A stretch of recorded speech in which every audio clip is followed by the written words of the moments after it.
Kita bertemu kembali dalam ibadah online kita bersama dengan saya, Hera Budintin, dan juga Kak Cici sebagai singer kita pada hari ini, dan juga Bapak Valen sebagai pemusik kita, dan juga Bang Efraim yang bertindak sebagai tim IT kita hari ini. Oke, kita akan menaikkan puji-pujian kita bagi Tuhan. Mari kita persiapkan hati kita, tubuh, jiwa, dan roh kita untuk memuji dan menyembah Tuhan. Tapi sebelumnya kita dengarkan terlebih dahulu ciptaan Sangkakala dengan sikap berdoa.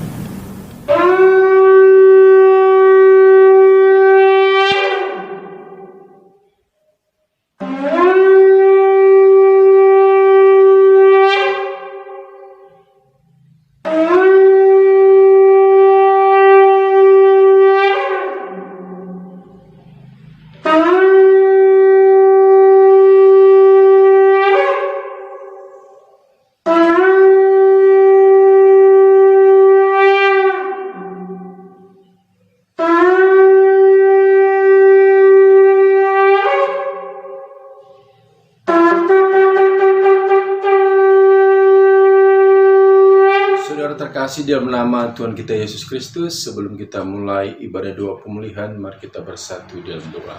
Kita berdoa. Allah Bapa kami yang bertahta di dalam kerajaan surga, Allah yang hidup, yang kami puji, yang kami sembah di sepanjang hidup kami. Sungguh kami bersyukur buat kesempatan hari ini Tuhan, di mana Engkau masih memberikan kami waktu dan kesehatan untuk bisa mengikuti ibadah doa pemulihan. Sebelum itu ya Bapa, Engkau tutup bungkus kami dengan kuasa darah Yesus. Semua bilangan keluarga kami yang bertalian darah dengan kami. Dimanapun berada pada saat ini kami percaya Tuhan menyertai setiap kami. Bahkan semua harta benda kami yang bergerak dan tidak bergerak, kami percaya Tuhan tetap melindungi. Dan kami juga percaya Tuhan, buat semua harta benda Yayasan Sola Gracia, kami serahkan semua ke dalam tangan perlindungan-Mu, sehingga tetap aman ya Tuhan. Terima kasih Bapa, kami juga berdoa buat semua anak-anak-Mu yang akan ambil bagian dalam pelayanan ibadah ini. Kami rindu Tuhan, Engkau terus pimpin dengan kuasa Roh Kudus-Mu. Jadikan kami semuanya menjadi alat-Mu pada hari ini Tuhan, untuk bisa Engkau pakai menjadi alat kemuliaan-Mu.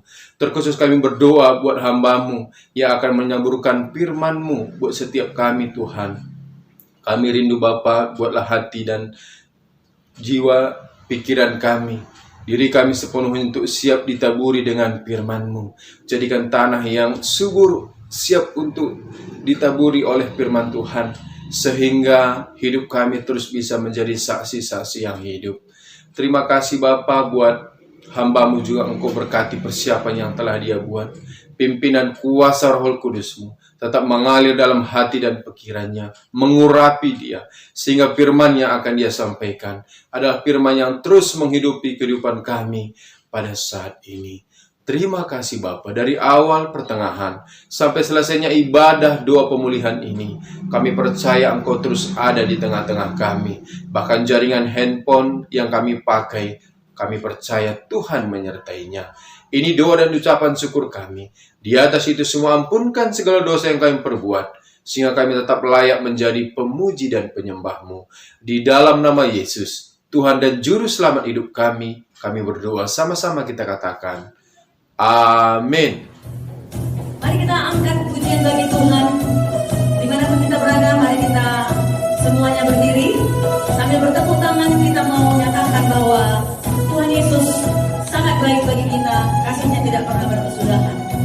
Tuhan Yesus baik.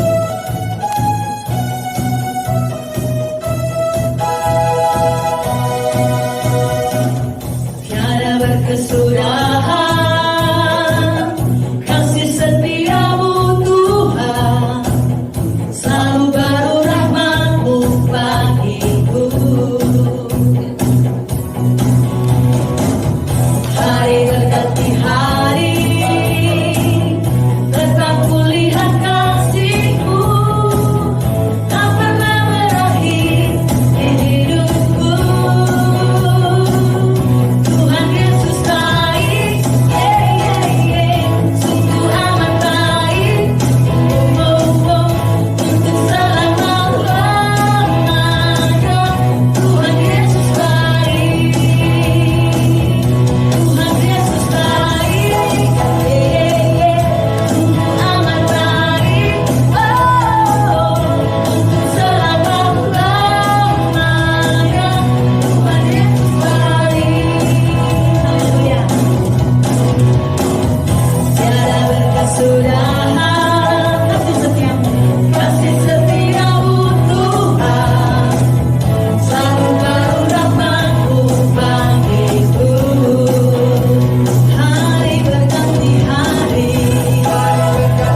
kuasa yang Tuhan berikan bagi kami, melebihi dari apapun yang ada di dunia ini Tuhan.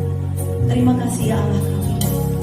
Inilah bagian pujian dan penyembahan kami. Kami percaya Tuhan Engkau menerima pujian dan penyembahan ini menjadi luka yang harum di hadapan-Mu Tuhan. Dan kami sangat teramat percaya kasih Tuhan tidak pernah pergi meninggalkan kami. Haleluya. Mari semua kita yang sudah memuji dan menyembah Tuhan, bersama dengan saya kita katakan amin. Doa. Terima kasih Tuhan atas segala kebaikan Tuhan bagi kami.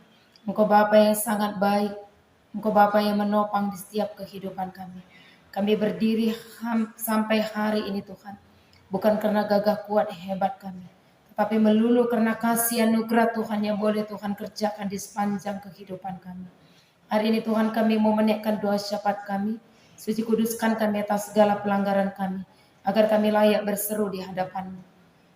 Dan kami percaya Tuhan, doa orang benar sangat besar kuasanya apabila dengan yakin didoakan. Kami percaya kami sudah dibenarkan oleh kuasa darah Yesus, sehingga di setiap doa kami ada kuasa di dalamnya.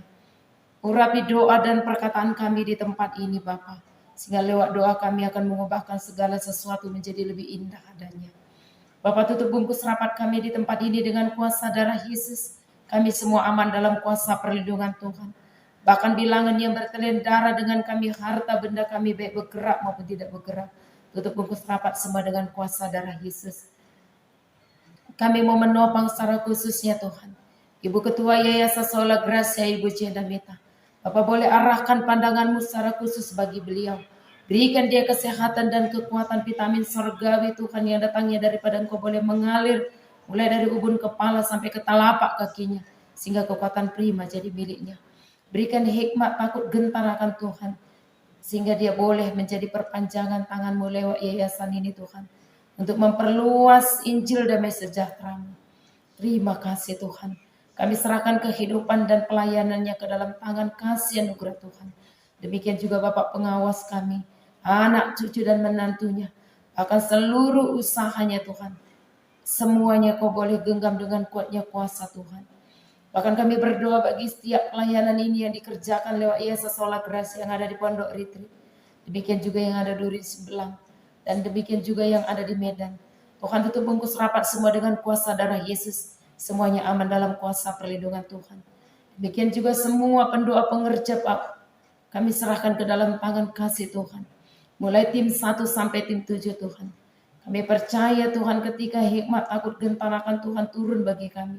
Kami boleh satu derap, satu langkah untuk melayani Tuhan. Ikat kami sehati sepikir segala roh perpecahan tidak berkuasa atas hidup dan pelayanan kami. Sehingga kami boleh semuanya kembali kepada cinta kasih Allah yang mula-mula. Dalam nama Tuhan Yesus jadi bagi kami Tuhan. Sehingga lewat pelayanan ini dan semua pengerjanya Tuhan, nama-Mu dimuliakan, nama-Mu dimuliakan.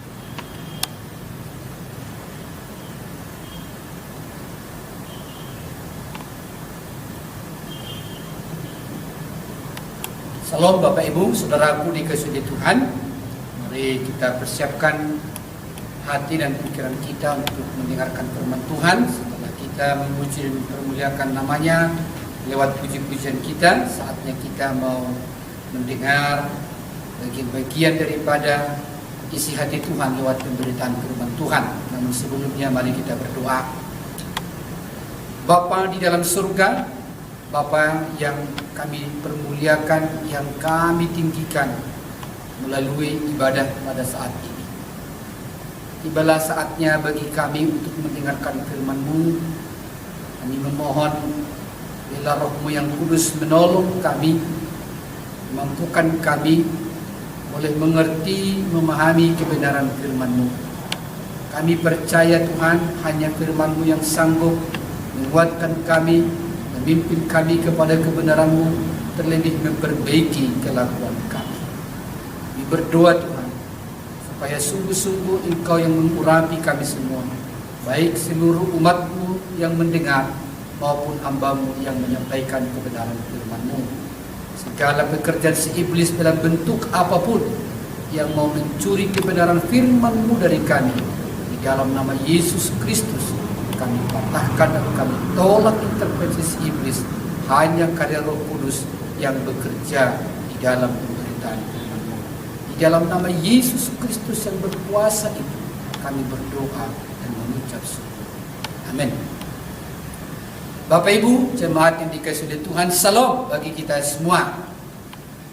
Hari ini kita mau mendengarkan bagian firman Tuhan yang diambil dari kitab Efesus pasal yang kelima, ayat yang ke-15 sampai ayat yang ke-17. Efesus pasal yang kelima, ayat yang ke-15 hingga pada ayat yang ke-17. Demikian firman Tuhan saya bacakan kita semua. Karena itu, perhatikanlah dengan seksama bagaimana kamu hidup. Janganlah seperti orang bebal, tapi seperti orang arif. Dan pergunakanlah waktu yang ada, karena hari-hari ini adalah jahat. Sebab itu janganlah kamu bodoh, tetapi usahakanlah supaya kamu mengerti kehendak Tuhan. Sejauh demikian, Bapak Ibu Saudaraku dikasihi oleh Tuhan, berbahagialah kita yang mendengar, terlebih-lebih kita berbahagia bagi kita yang mendengar dan yang melakukan firman Tuhan ini dalam kehidupan kita.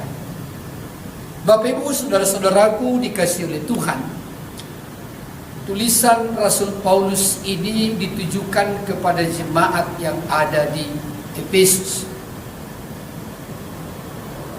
Penekanan daripada surat Paulus ini kepada jemaat di Efesus intinya adalah mau menjelaskan kepada jemaat di Efesus siapa mereka sebelum di dalam Kristus dan sesudah di dalam Kristus.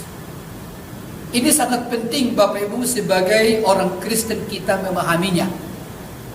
Kenapa saya katakan ini sangat penting?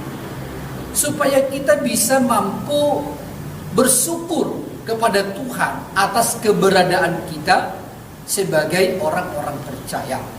Dan supaya kita juga bisa melihat perbedaan kita sebelum kita di dalam Kristus dan sesudah di dalam Kristus. Seperti apa sesungguhnya perbedaan itu yang harus kita tunjukkan sebagai orang-orang yang sudah percaya kepada Kristus. Bapak Ibu Saudaraku dikasihi Tuhan, di pasal-pasal awal kitab Efesus ini Rasul Paulus sudah menjelaskan bahwa siapa kita sebelumnya.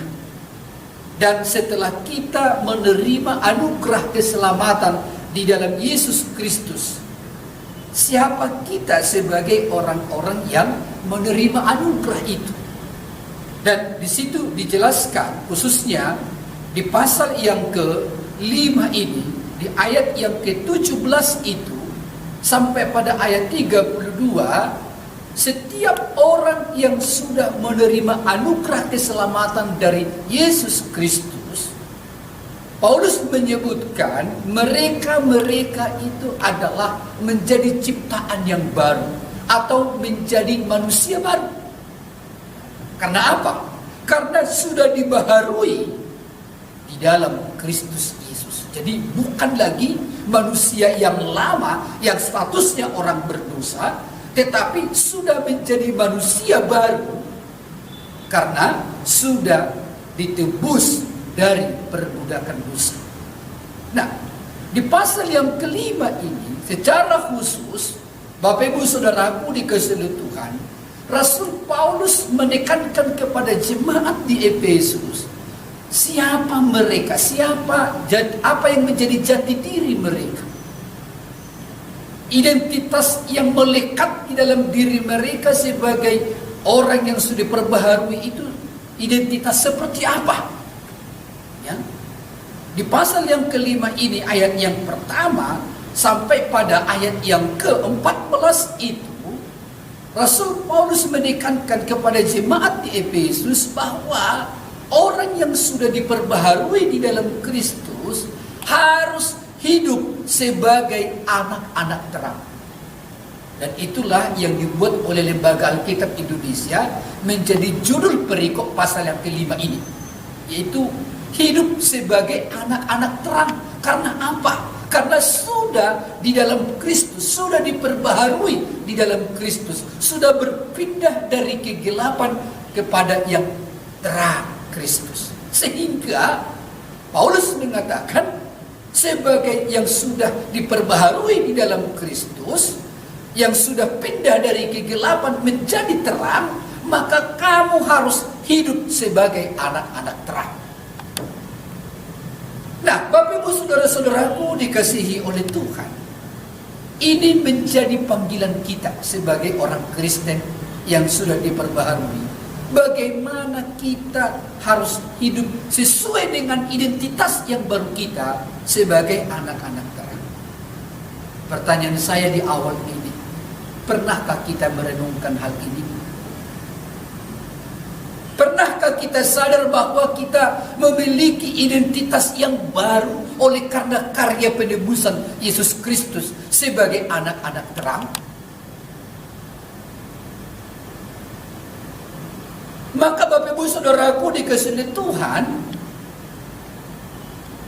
ayat yang ke-15 ini diawali dari satu kalimat yang berbunyi karena itu. Karena itu, karena apa? Karena status kita tadi yang sudah berubah, identitas kita yang sudah berubah dari anak-anak kegelapan menjadi anak-anak terang. Karena itu Paulus menjelaskan, setidak-tidaknya saya melihat dari ayat 15 sampai ayat 17 ini, ada 3 pola hidup yang harus kita tunjukkan sebagai orang-orang yang sudah hidup di dalam terang Kristus. Dalam tanda kutip saya mengatakan, ada 3 pola hidup yang harus nampak dalam diri kita sebagai orang-orang yang sudah diperbaharui oleh Kristus, yang sudah statusnya menjadi anak-anak terang. Yang pertama, di ayat yang ke-15 itu, Rasul Paulus mengatakan, karena itu perhatikanlah dengan saksama bagaimana kamu hidup. Yang pertama Paulus katakan di sini, janganlah kamu seperti orang bebal, tetapi seperti orang arif. Sekali lagi, pola hidup yang harus kita tunjukkan sebagai anak-anak terang. Rasul Paulus mengatakan kepada jemaat di Efesus, termasuk bagi kita pada pendengar firman Tuhan hari ini, Paulus mengatakan kita jangan lagi hidup seperti orang bebal. Nah, Bapak Ibu saudaraku dikasihi oleh Tuhan, saya mencoba melihat menurut Kamus Besar Bahasa Indonesia apa yang dimaksud dengan orang bebal. Nah, saudara-saudaraku dikasihi Tuhan, orang bebal itu adalah orang bodoh, ya, tidak suka diajak, tidak peduli dengan namanya nasihat dan teguran dari orang lain. Dan orang yang disebut orang bebal itu juga selalu merasa benar walaupun dia salah. Dan dia selalu menempuh jalan yang dianggapnya benar, yang walaupun sebenarnya secara umum itu salah. Jadi sudah tahu salah, ya, dinasihati orang, nggak mau dia mendengar bahwa itu salah, tetapi itu terus dilakukannya dan merasa lebih benar. Tidak peduli dengan apa kata orang, padahal yang dikatakan orang itulah yang benar. Ini yang disebut dengan orang bebal. Nah, biasanya juga katanya, saya membaca beberapa referensi tentang pengertian orang bebal ini, Dan jika ada orang yang tidak sependapat dengan dia, maka ia akan menganggap orang yang tidak sepaham dengan dia itu adalah orang yang paling salah. Nah, justru mempersalahkan orang lain, bukan mengintrospeksi diri. Nah, saudara-saudaraku dikasihi oleh Tuhan, coba kita hubungkan ini dengan identitas yang baru yang saya sebut tadi, yang diberikan Tuhan kepada kita melalui pekerjaan Roh Kudus yang memperbaharui kita. Saudara-saudaraku dikasihi oleh Tuhan, sesungguhnya setiap orang yang sudah diperbaharui di dalam Kristus harus mengalami perubahan itu. Ya. Pertobatan itu juga harus kelihatan dari cara pandangnya, cara berpikirnya, perilakunya, bagaimana ia menerima orang lain, pendapat orang lain. Juga harus memiliki kesadaran bahwa yang benar itu sebenarnya yang mana. Dan mampu mengintrospeksi diri, apakah memang yang kupikirkan ini, yang kulakukan ini sudah benar,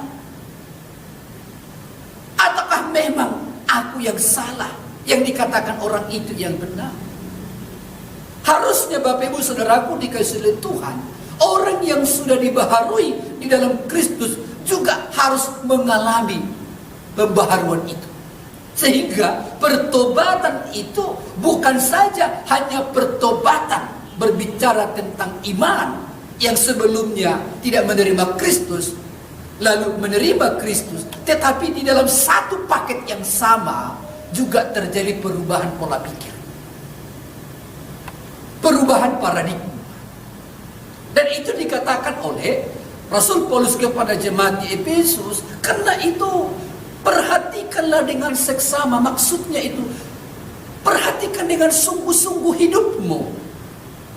Apakah cara hidupmu saat ini masih seperti cara hidupmu yang lama, yang dulu kamu orang bebal, orang bodoh, orang yang tidak mau menerima nasihat yang benar, orang yang selalu menganggap diri pintar padahal tidak.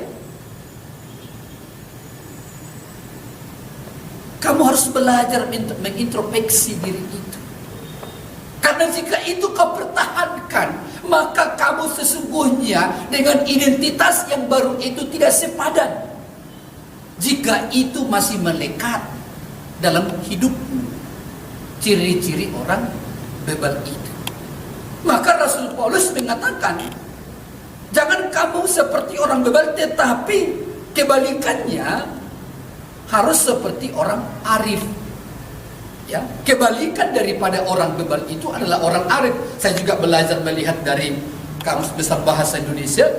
Orang bebal itu kebalikannya orang arif. Orang arif itu maksudnya adalah bijaksana, yaitu cerdik, pandai, paham, mengerti. Ini kebalikan daripada orang bebal itu tadi. Jadi Bapak Ibu Saudaraku dikasihi oleh Tuhan, orang yang arif itu juga berjuang untuk belajar menerima pendapat orang lain, merenungkan pendapat orang lain, lalu meng-cross check dengan pendapat dirinya, membuka diri terhadap nasihat orang lain, dan menyadari bahwa dia juga bisa saja salah. Saudara-saudaraku dikasihi oleh Tuhan, seringkali perpecahan dalam satu kelompok, termasuk dalam rumah tangga, pasangan suami dan istri, orang tua dan anak, dan juga teman sekerja di dalam dunia kerja kita. Seringkali benih-benih perpecahan, pertengkaran itu terjadi karena apa? Adanya satu kekuatan di dalam diri kita yang tidak mau berubah kepada hal yang lebih baik, adanya kecenderungan di dalam diri kita menganggap bahwa hanya kita yang benar, hanya kita yang tahu, sedangkan yang lain itu salah. Apalagi apa? Didukung oleh status ekonomi sosial kita yang jauh lebih baik daripada orang yang menasihati, pangkat yang lebih tinggi daripada orang yang menasihati. Seringkali kita menganggap kalau orang yang di bawah kita levelnya secara sosial, secara ekonomi, kita menganggap seolah-olah kita jauh lebih benar. Paulus mengatakan, orang yang sudah diperbaharui dan menjadi anak-anak terang, tidak demikian.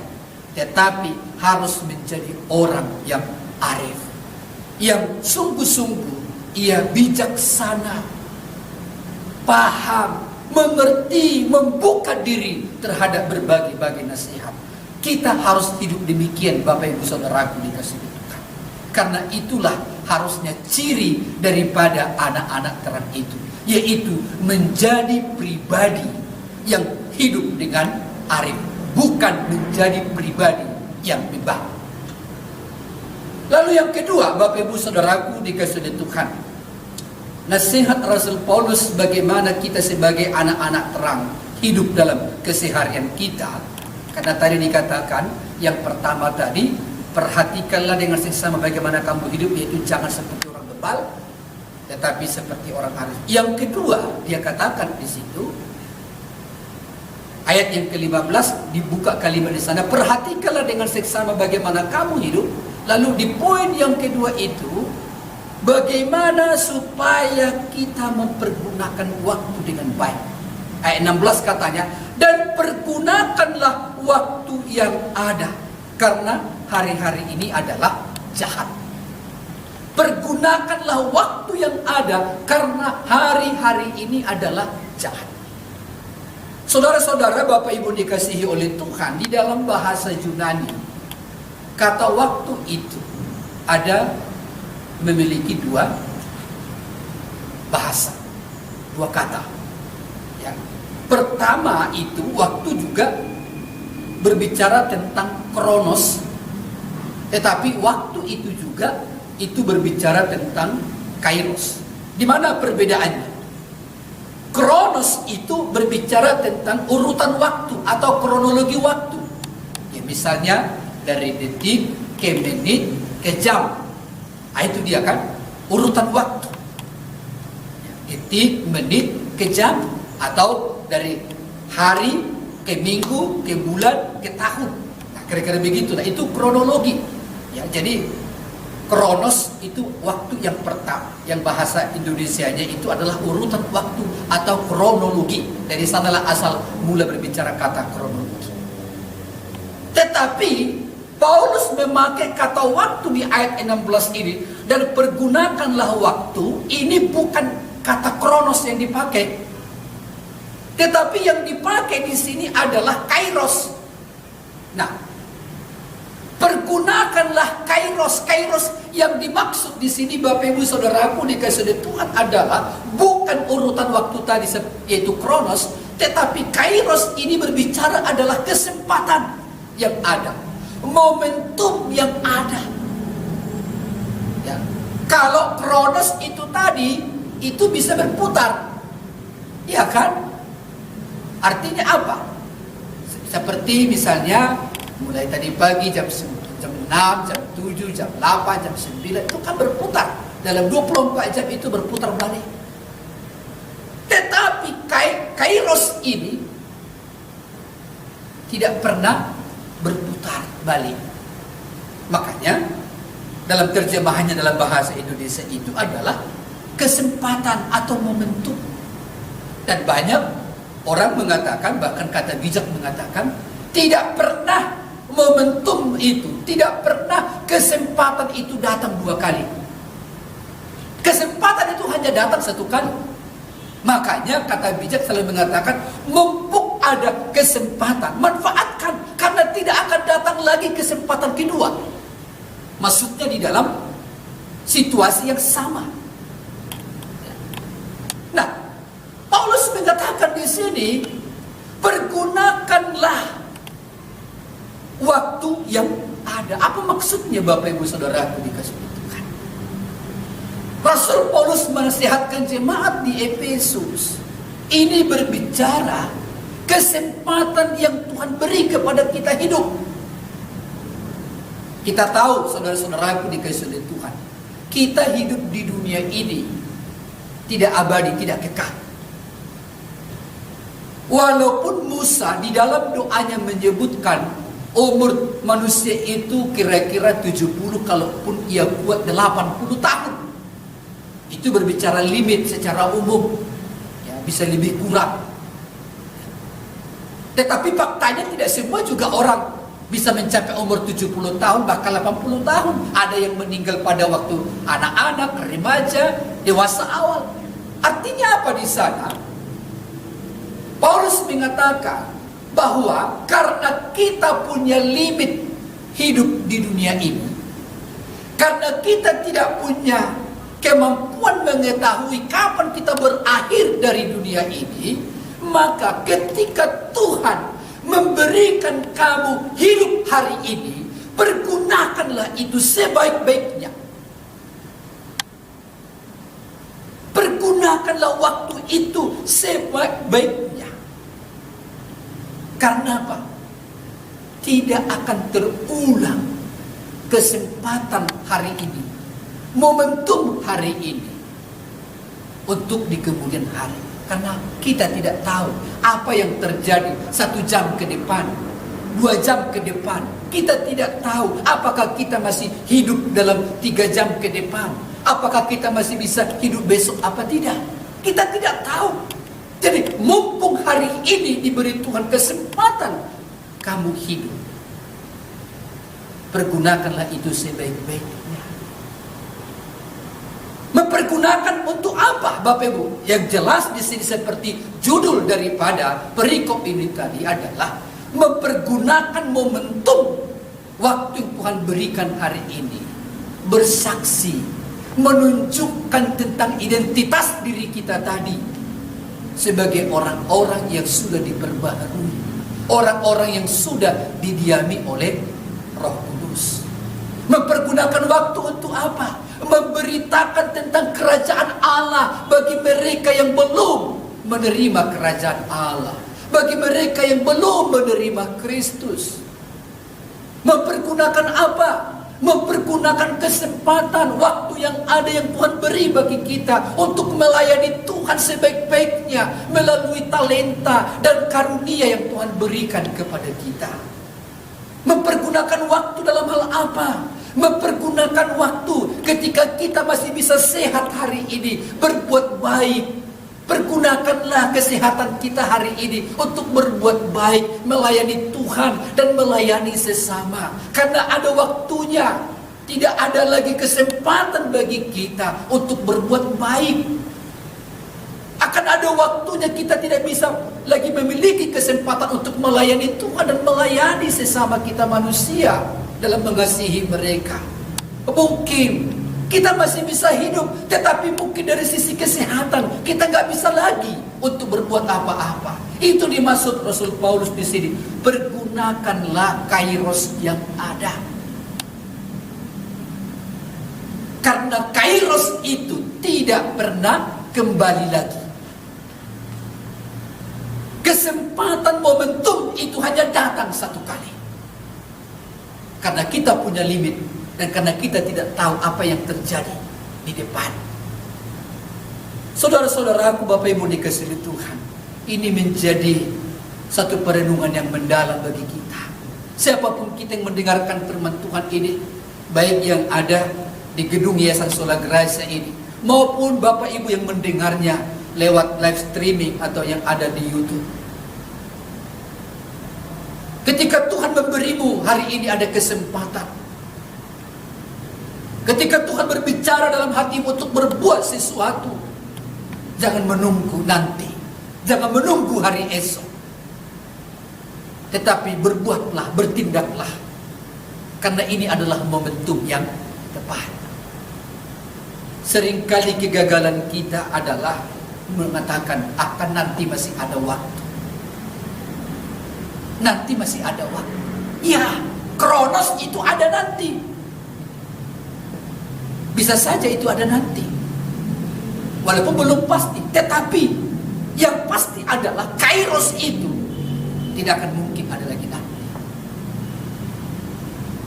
Saudara-saudaraku dikasihi Tuhan, sekali lagi ada kalimat tadi katakan Paulus, karena hari-hari ini adalah jahat.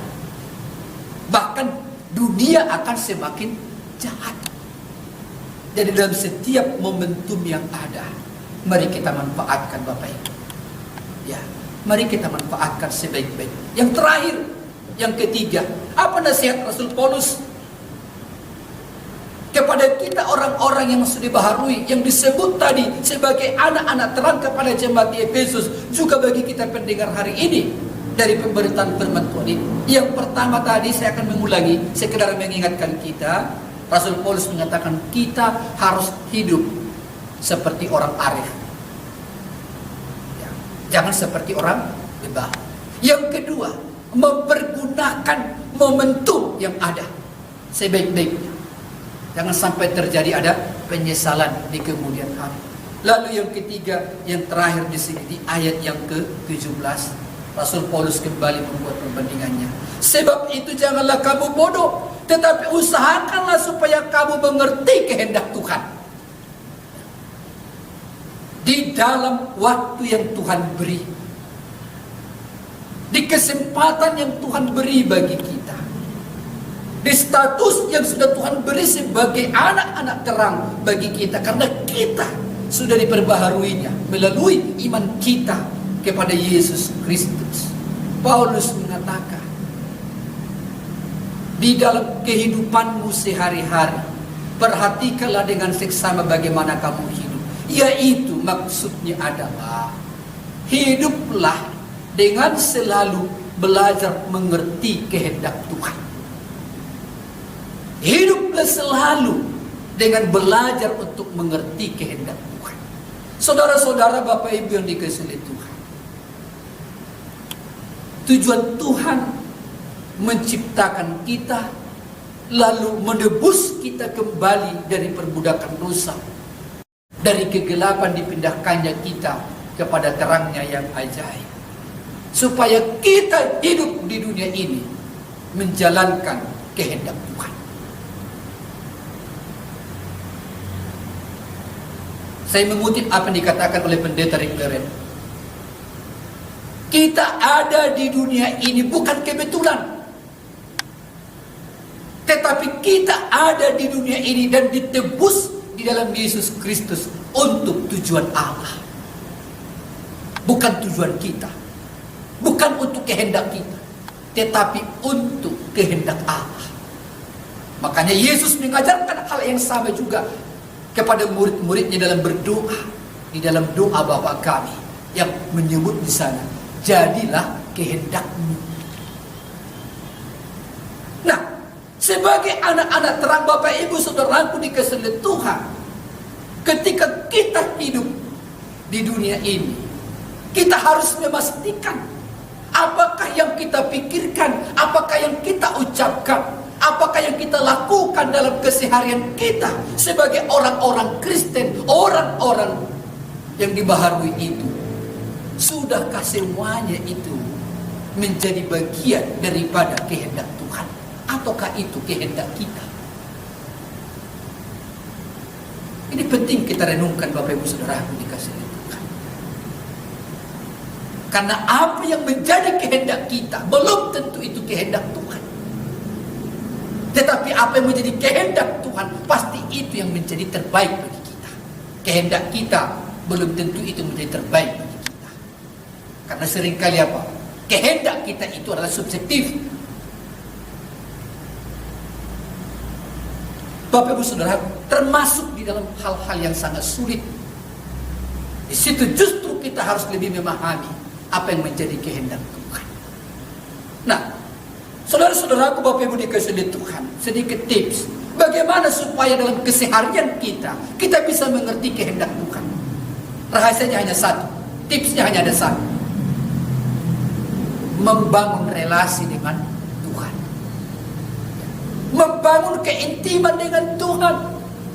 Kedekatan kita dengan Tuhan dalam arti hubungan secara rohani terjaga, terpaut terus komunikasi kita dengan Tuhan, bergaul kita terus dengan Tuhan secara rohani.